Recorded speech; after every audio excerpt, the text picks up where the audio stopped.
Recently, I've been thinking a lot about the amount of rocks that get flung from spinning tires off-road. This is not because one hit my windshield from a vehicle without mud flaps, and definitely not because I noticed the trim on my Santa Cruz getting peppered by small stones, making it look a little worn down. So, for this video, I decided I would like to install Rally Armor's mud guards, not just for my own sake, but hopefully to help others who I go wheeling with and to prevent rock damage. But also because they look pretty cool.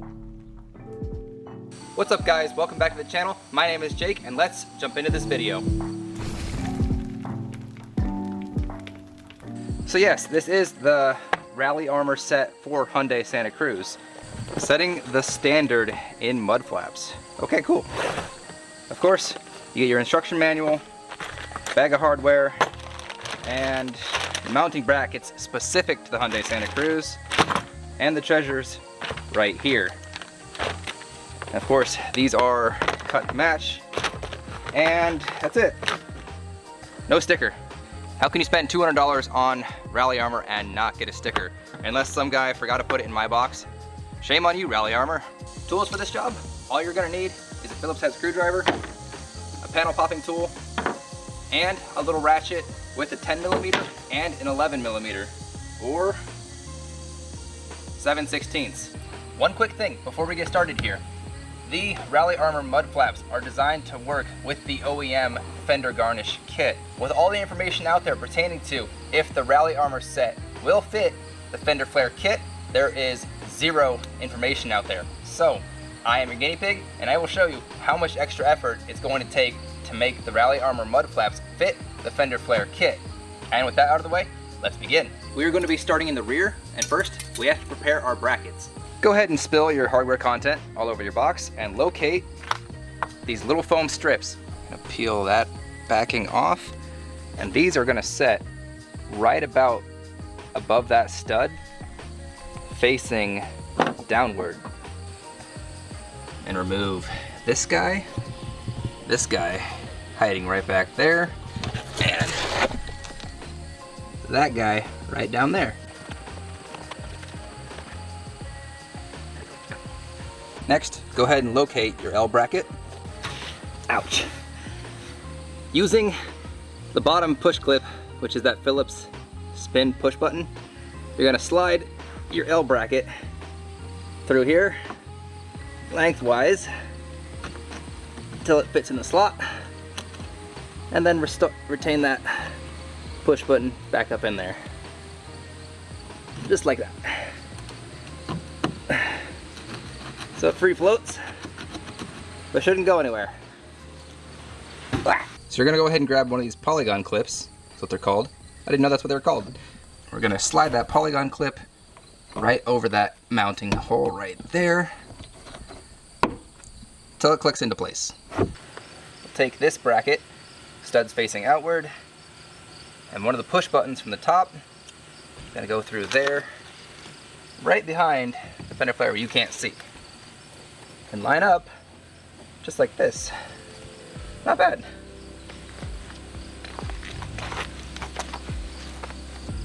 Go ahead and grab 5 of these plastic washers, 1 plastic bolt, 1 plastic nut, grab 1 11mm locking nut, and 1 Phillips head screw.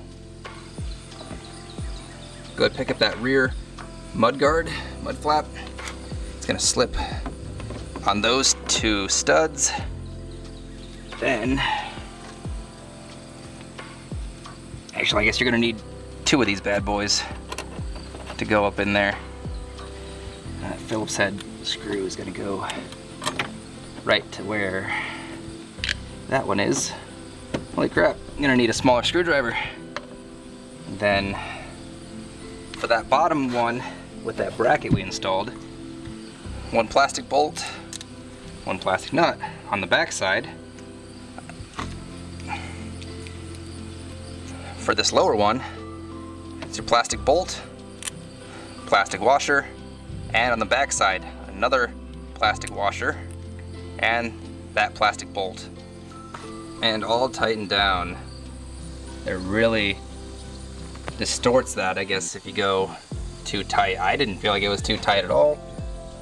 but it does start to distort that.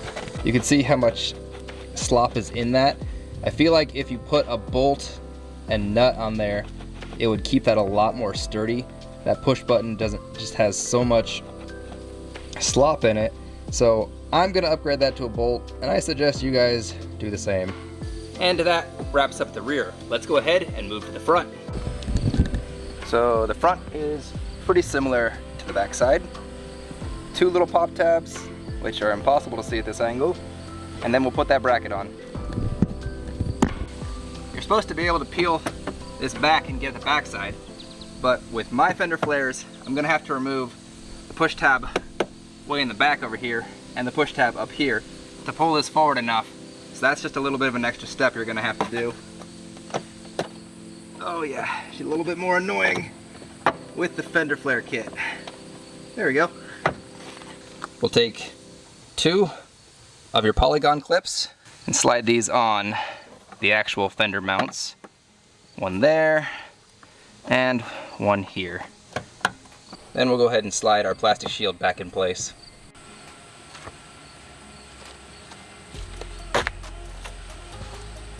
Okay.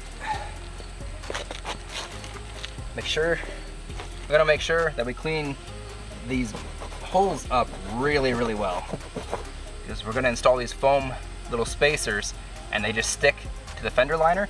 So do yourself a favor and clean those up really nicely.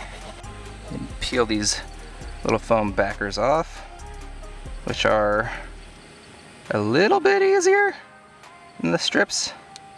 No, they both suck. No problem. One funny bracket, one mud guard.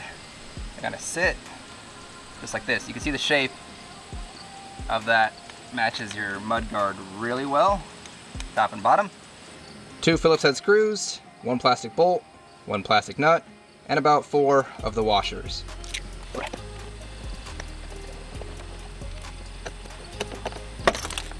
Yay!